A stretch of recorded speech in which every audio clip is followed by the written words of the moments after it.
Je m'appelle Françoise Piriou-Saillant pour Héritage et Progrès. Accueillez-la. Merci Jacques. C'est vrai que je suis là depuis le départ parce que je trouve cette initiative très très bonne. Comme l'ont dit ceux qui se sont exprimés avant moi, la grande difficulté est de faire passer des idées libérales. Déjà, rien que le terme fait peur. D'ailleurs, le fondateur d'Héritage et Progrès, Christian Julien, avait écrit un ouvrage qui s'appelait « Le diable est-il libéral ?» Et pour beaucoup de gens, effectivement, je ne sais pas si le diable est libéral, mais le libéralisme, c'est le diable. Je vais m'exprimer sur une thématique un petit peu différente de mes prédécesseurs, puisque, d'abord, je vais rappeler une évidence que tout le monde connaît, mais c'est que Héritage et Progrès n'est pas un parti politique, c'est une association, c'est ce qu'on appelle un think tank. Donc notre rôle est d'écouter, d'étudier tout ce qui se fait et ce qui se dit, d'avoir la liberté de porter une analyse critique, que ce soit la droite ou la gauche d'ailleurs, puisque on ne peut pas dire que la droite ait tout fait bien ces derniers temps. Donc on se réserve le droit de porter une analyse critique, mais notre but principal, c'est donc, après la veille dont je viens de parler, c'est d'essayer de faire bouger les choses très modestement, mais avec beaucoup de conviction néanmoins auprès des parlementaires. Alors, je vais vous présenter le sujet sur lequel nous sommes en train d'aboutir aujourd'hui. Pour ceux qui ne connaîtraient pas Héritage et Progrès, mais sans doute ne sont-ils pas très nombreux, parce que je crois que ici beaucoup de gens le connaissaient, Héritage et Progrès avec une marque de fabrique, une spécificité qui était le logement. Le fondateur d'Héritage et Progrès, Christian Julien, était une référence en la matière, et Héritage et Progrès était très connu pour ses travaux. Christian Julien nous a quittés malheureusement au mois de février dernier, et cette compétence ne peut être poursuivie à ce niveau-là. Alors, Héritage et Progrès va se réorienter sur deux, peut-être trois domaines particuliers. Il y en a un qui est en train d'aboutir. Lorsque j'étais venu la première fois, j'avais annoncé que nous allions travailler sur l'assouplissement du droit de licenciement.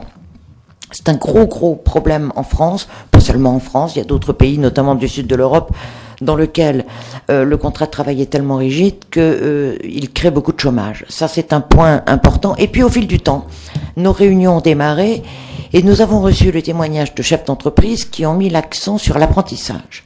En nous disant, on en parle assez peu, mais l'apprentissage, c'est quelque chose qui est complètement figé, blindé.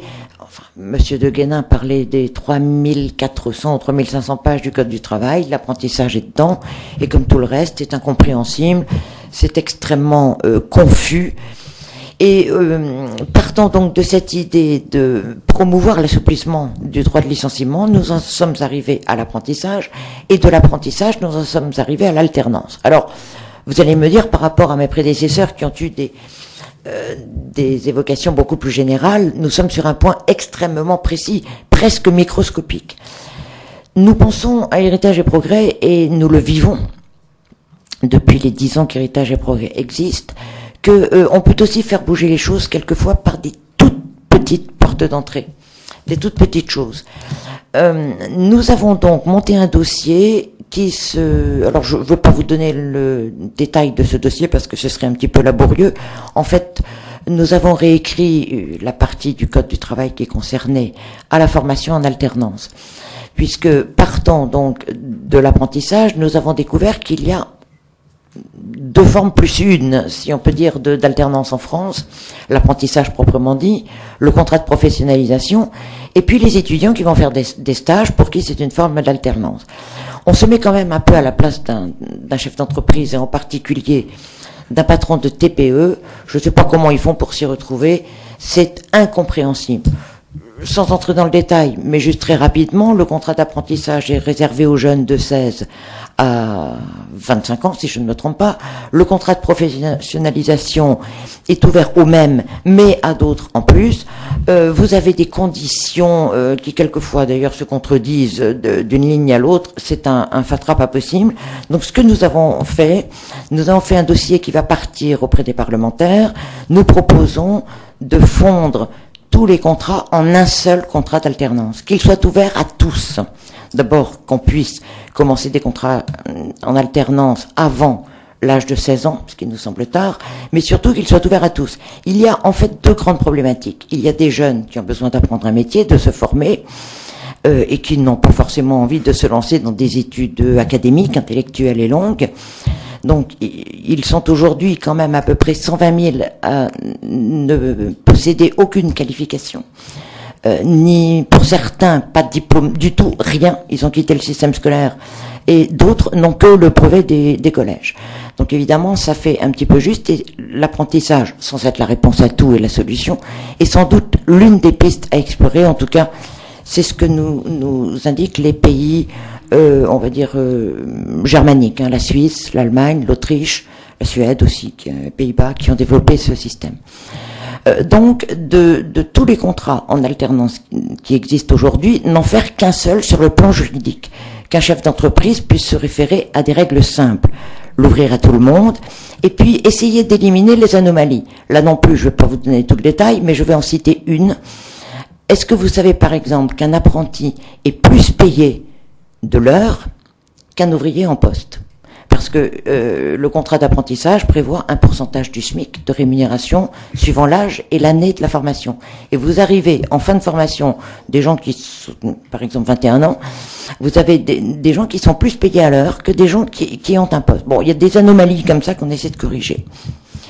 Et puis, dans la foulée, on va faire une deuxième proposition qui est sans doute un petit peu plus audacieuse, qui ne sera peut-être pas retenue du premier coup, mais on sait qu'une idée, il faut la faire passer une fois, et puis 2 fois, et puis 3 fois, et puis 4 fois, et puis à la fin, les gens se disent, tiens, j'ai déjà entendu ça quelque part, et puis l'idée commence à prendre forme. Nous allons proposer que tout ce qui est contrat de formation ne soit plus un contrat de travail. C'est-à-dire qu'aujourd'hui, un apprenti est un salarié, une personne en contrat de professionnalisation est un salarié. Nous allons proposer que tous les gens qui suivent une formation soient des stagiaires, c'est-à-dire qu'ils ne soient plus de la responsabilité première de l'entreprise, mais qu'ils soient de la responsabilité première de l'organisme de formation. Alors pourquoi ? Ça n'est pas pour exonérer les chefs d'entreprise de leur responsabilité, c'est parce qu'il nous semble qu'il y a beaucoup trop de charges et de responsabilités qui pèsent sur le chef d'entreprise et qu'il faudrait peut-être les soulager. Cette idée est venue de la réflexion de plusieurs chefs d'entreprise qui nous ont dit on ne peut pas, en France, rompre un contrat d'apprentissage. Ça, je ne sais pas si vous le savez, mais une fois passés les 2 premiers mois, on ne peut plus rompre un contrat d'apprentissage, sauf par accord des 2 parties. S'il y en a un qui refuse, eh ben ça se fait pas. Ou bien alors il faut passer par la justice. Ça, c'est vraiment une anomalie d'ailleurs, ce qui fait qu'un chef d'entreprise nous racontait qu'il a un apprenti qui s'est très bien comporté la première année de son apprentissage, et la deuxième année s'est très très mal comporté. Il était dans une TPE, la TPE a perdu, tenez-vous bien, 1/3 de sa clientèle. Et il ne pouvait pas donc s'en séparer. Voilà. Donc de dire que, bien sûr, les chefs d'entreprise sont concernés, c'est à eux de dire quels sont les futurs besoins. Si on reprend le modèle allemand, ce sont les chefs d'entreprise qui déterminent le nombre d'apprentis chaque année. On ne cherche donc pas, encore une fois, à exonérer les chefs d'entreprise de leur responsabilité, mais l'idée est de dire, si alors je vais pas l'appeler apprenti, je vais l'appeler plutôt stagiaire. Si le stagiaire dépend d'un organisme de formation, il y aura beaucoup plus de souplesse. Bon, je pense que cette idée va un peu bousculer. D'abord, il n'y a pas beaucoup de pays qui l'ont mise en œuvre, mais on se réserve, on s'accorde un certain droit à la transgression et à ne pas forcément exprimer ce que tout le monde a envie d'entendre. Alors, pour en revenir peut-être un petit peu plus sur le nouveau logiciel pour la France, là je vous ai exprimé le fond, bien sûr j'aurais pu être plus précise, mais un dossier sortira qui sera consultable, et ensuite on en parlera dans le site internet qui pour l'instant est bloqué puisqu'il est en réflexion Je travaille d'arrache-pied avec un informaticien et c'est un travail de titan de faire un site internet. Il faut beaucoup de temps, ça demande beaucoup de temps. C'est pas compliqué sur le plan technique puisqu'il y a un informaticien pour ça, mais sur le plan de la conception, ça demande beaucoup d'énergie. Alors ça c'était sur le fond. Sur la forme, qu'est-ce que nous faisons à Héritage et Progrès pour diffuser les idées? Nous avons essentiellement 3 pistes. D'abord une lettre, la lettre d'Héritage et Progrès, dont le rythme s'est un tout petit peu ralenti depuis le décès de Christian Julienne. Je le dis très franchement parce que j'ai manqué de temps. Nous sortions à peu près une dizaine de lettres par an. Moi j'en sors une tous les 2 mois parce que c'est un énorme travail et que, comme je vous l'ai dit en début de cette intervention, on recentre aussi l'activité d'Héritage et Progrès, donc les journées n'ayant que 24 heures. On a été obligé de ralentir un petit peu le rythme, mais on montera en puissance et on augmentera le rythme de parution de la lettre. Le deuxième axe, je l'ai évoqué, c'est que nos dossiers, nos études, ce que j'ai appelé la veille, est transmise régulièrement aux parlementaires, sénateurs et députés. Pas à tous, parce qu'il y en a, on sait que c'est peine perdue, c'est même pas la peine de leur adresser nos dossiers, mais nous avons d'une part un certain nombre de parlementaires avec lesquels nous entretenons des relations, on va dire en tout cas, il y a une certaine communion de pensée. Et puis d'autres qui sont peut-être moins proches des mouvements libéraux, mais qui ont une oreille attentive et qui trouvent dans les écrits qu'on leur fait parvenir matière à réflexion et qui en tout cas, nous réservent un bon accueil.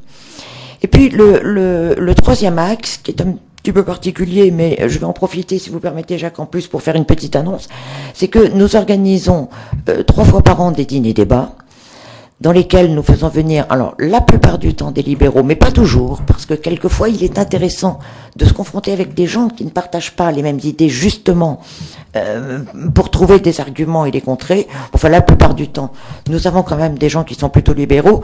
Donc, je vous annonce très très rapidement pour terminer que notre prochain dîner-débat, qui est organisé conjointement d'ailleurs avec Alternative Libérale, et Frédéric de Harven n'est pas là, mais je le remercie beaucoup pour son aide.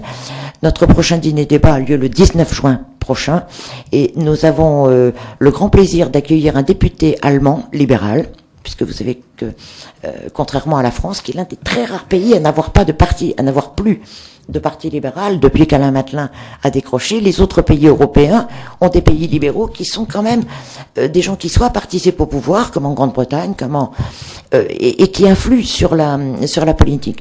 Donc nous allons recevoir Michael Theurer, qui est député allemand au Parlement européen, et nous avons demandé à un journaliste néerlandais en poste à Paris de venir également nous dire quelle est l'image de la France en Europe aujourd'hui. Je crois qu'ils vont avoir beaucoup de choses à nous dire. Donc voilà les 3 axes de développement. Nous aimerions bien et nous espérons y parvenir, avoir accès aux médias, bien sûr. Ça, c'est très, très, très difficile, mais on continue à y travailler. Merci. Merci.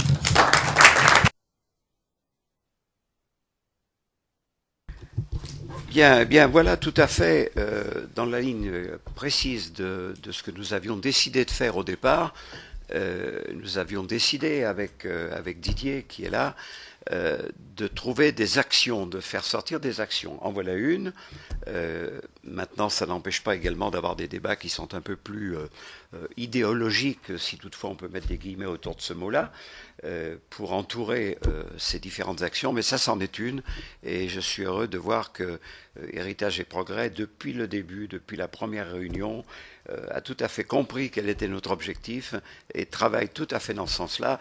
Et je voudrais également ajouter 2 choses. La première, c'est que Héritage et Progrès a cité notre projet dans une de ses lettres. Et je voudrais en profiter également pour rappeler que nous avons ici une personne qui nous a beaucoup aidé, mais qui n'était pas présente lorsque j'ai fait mon introduction, qui est notre ami Quentin Michon, et qui est là pour contrepoint et qui nous a amené aujourd'hui énormément d'intervenants, pas d'intervenants, mais de participants.